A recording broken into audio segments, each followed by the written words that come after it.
Jambo la kwanza, kwa maana tunazungumzia hatua 3 za maisha ya kiroho na nguvu. Nambari 1, kutubu. Maelezo ya mahubiri juu ya toba. Geuka toka dhambini na jitoe kwa Mungu. Geuka toka dhambini na jitoe kwa Mungu. Tubuni basi mrejee, ili dhambi zenu zifutwe, zipate kuja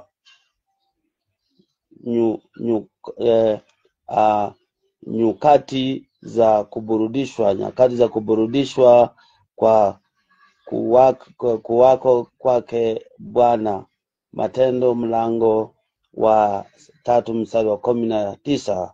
Kwa hivyo tunaona kwamba kutubu ni kugeuka tu na kumrejelea Bwana, na hapo utaona Mungu akikusaidia, utaona Mungu akiwa pamoja na wewe, kwa sababu unapoamini utaona Mungu akikusaidia.